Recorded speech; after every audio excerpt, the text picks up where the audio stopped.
I learned something really interesting about autism and bullying this week, and I want to share it with you. First, a few statistics. At least 40% of autistic people have been victimized at some point in their life. And over that, more than that, have been bullied.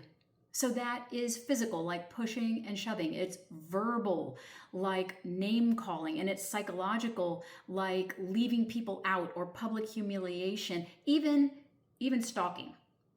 And it's no surprise why we are easy targets for bullying. We're different.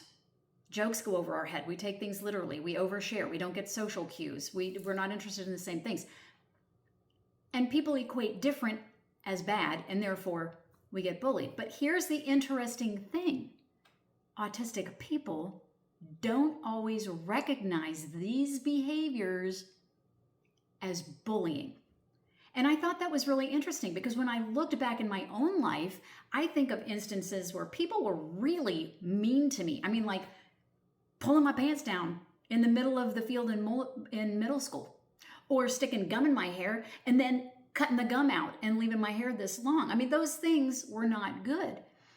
And one reason we don't equate them to bullying is because they're by different people. But bullying, by definition, is a repetition of behavior. It doesn't have to be the same person.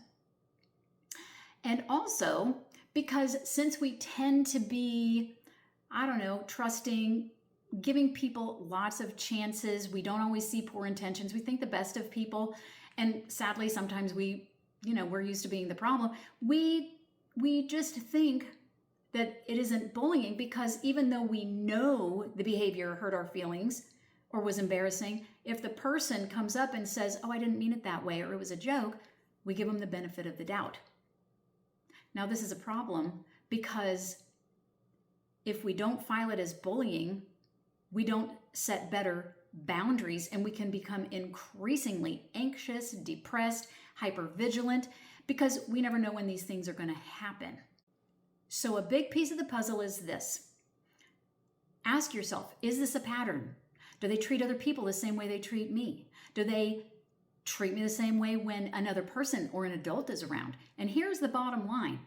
Friendship does not include fear, secrets, and humiliation, and it absolutely does not involve the feeling of having to constantly prove yourself.